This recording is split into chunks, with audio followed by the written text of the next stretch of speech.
The new iPhone 15 is Apple's biggest update in years, so in this video, I want to go a little bit deeper and show you a number of hidden features and other changes that I bet you haven't seen before. In fact, I guarantee there's at least something in this video that you haven't seen anywhere else because I haven't seen anybody else talking about it. So let's start off first with the iPhone battery settings exclusive to the iPhone 15. If you head over to settings and battery and then go to battery health and charging, there's an all new charging optimization section. You can choose to set it now for the first time ever to a 80% limit, which means that instead of charging your iPhone to 100% every night, your iPhone will stop at 80. And the reason you'd want to do this is the less you charge your battery every day, the longer the battery will last over 1 to 2 years. But that's not the only battery feature exclusive to these. You can also head over to settings, general, and about, and at the very bottom, there's a new section entirely that gives you details about your battery. You get to see the manufacture date, the time it was first used, and finally, you can track your cycle count directly in the settings app. Previously, on all other iPhones, this was hidden. You had to plug it into your computer to check how many battery cycles you'd gone through. And knowing that Apple's batteries are rated to about 500 cycles, you'll now know when you're getting close to a battery replacement or time to get a new phone just by checking in the settings app. Now, before moving on with the rest of the video, I'm going to take just a second to thank Ugreen for sponsoring this one. They just recently launched their all-new Ugreen Nexode RG 30 and 65 watt chargers, and these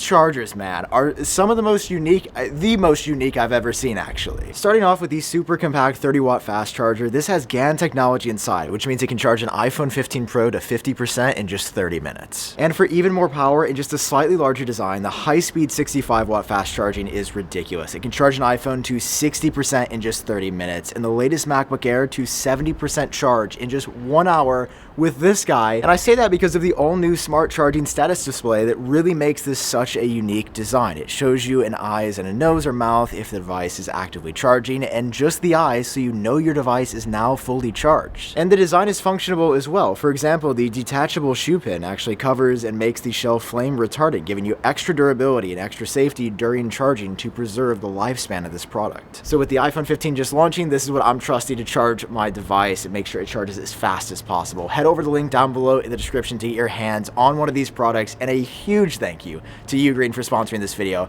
I really appreciate them, and they've definitely made probably the cutest charger of all time. The iPhone 15 marks 3 years since we first got a 5G iPhone, and although Apple didn't talk about 5G at all this year, there's been a major upgrade. According to a new report from SmartSpeed, they measured all the carriers in the United States and saw massive improvements of up to 24% on the 15 Pro versus last year's 14 Pro series. These improvements are likely because of the faster Qualcomm X70 Snapdragon modem in the iPhone 15, but even with this new hardware, the fastest type of 5G millimeter wave is still limited 3 years later to US iPhones only. If you buy a US model of the iPhone 15, you'll find a special window on the side cut out to make sure that this type of 5G actually works, because it has to be transparent for the signal to get from the phone to your cell tower. But the catch is that US iPhones also don't have a physical SIM tray anymore. They put a piece of plastic in place of it, a special model just for the US, just to make it eSIM only.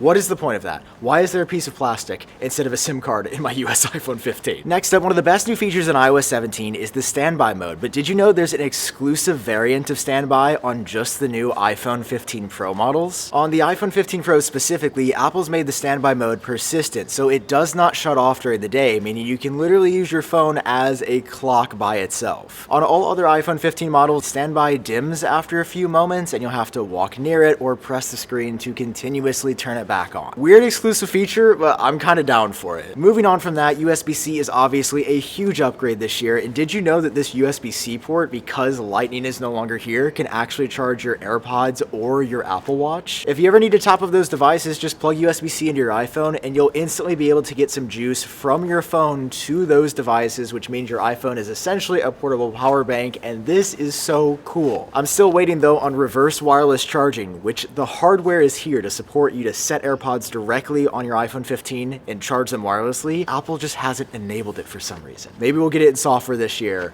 But for now, you just gotta use a physical cable to charge up other devices. And another big part of the USB-C story this year is the new cable in the box, which for the first time ever on the iPhone, it is braided. This means it is way less likely to tear. It's going to last you way longer than old cables, because who hasn't had an iPhone Lightning cable fray on them? They were unbraided in the box since 2012. The new cables are still just about 1 meter long, so it's not like you're gonna be able to sit in the other room and charge your phone, but they are going to last a very long time. And on the iPhone 15 Pro, the USB-C is faster, but there's also faster Wi-Fi inside that Apple didn't mention at all. For the first time on the iPhone, we have Wi-Fi 6E, which is the latest Wi-Fi standard that is more efficient, decongesting the 5 GHz spectrum, and Apple's been rolling this out to all of their devices slowly. Obviously, you'll need a Wi-Fi 6E router to see these benefits, but this means the iPhone 15 Pro is future-proof for a few years from now when everyone is using 6E routers by default. I just love that Apple added it early rather than waiting until the iPhone 17. Now, because we're talking about Apple here, they never actually mentioned the RAM in new iPhones, but I have confirmed that there are 8 GB of RAM in the iPhone 15 Pro series. In an app called Device Monitor, it will show you how much RAM you have in your device. So if you just scroll down here, it shows you right away your total number of RAM and even how much is being used at a particular time. And while in the app it just shows 7.5 GB in total, that is a slightly lower number than what is actually in the phone. It doesn't really mean anything though, considering that iPhones have always handled RAM really well. So 8 GB,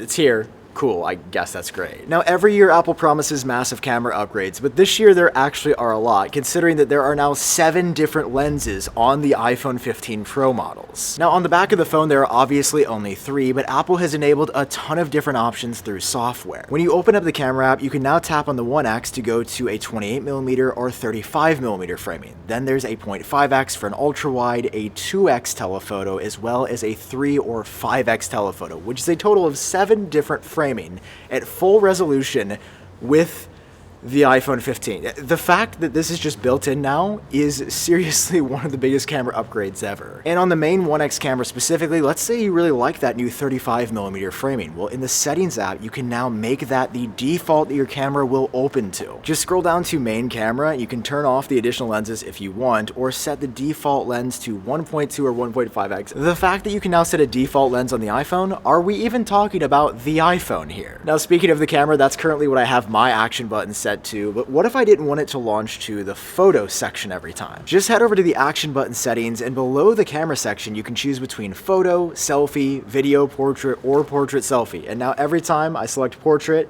and I tap the action button, it automatically launches the portrait section by default. This is the customization I've wanted to see. For all iPhone 15 photos, Apple has doubled the resolution to 24 megapixels by default, but what if you want an image that is just astronomically filled with data that you could edit later? Just head over to settings and enable Pro RAW Max. This mode, as the name suggests, allows you to capture photos in RAW, but just be warned when you use this, although the photos look ridiculous because of all the data in here, they're about 7 times the size of a regular photo. So close to 100 megabytes per photo. Just be warned because it'll fill up your space fast, although I think it's worth it because just look at this insane image. Next up, the iPhone 15 set records in a number of ways, including some of the thinnest bezels on the world, which I still can't get over how ridiculous they are on the Pro. But I also learned the iPhone 15 Pro series is the world's first smartphone with Thread networking. Thread is a newer standard that wants to make smart home devices more reliable and more responsive, and the fact that it is in the iPhone 15 Pro before any other device in the world means that Apple might actually start taking smart home stuff more seriously. For example, your iPhone 15 Pro could be the central hub to connect all of your Thread devices to your network without you needing an Apple TV 4K or another Thread-enabled supported router. Sort of like Wi-Fi 6E, it's a change that you're probably not going to notice today, but your phone will have it when you need it 2 years from now. So those are all the hidden features that I found on my iPhone 15. Let me know if you found anything else down below. I hope you enjoyed this video and you learned something new. If you did, drop a like, hit subscribe for more. Thanks so much for watching. I'm gonna fly back to the United States now and get out of Australia. I'll see you in the next one.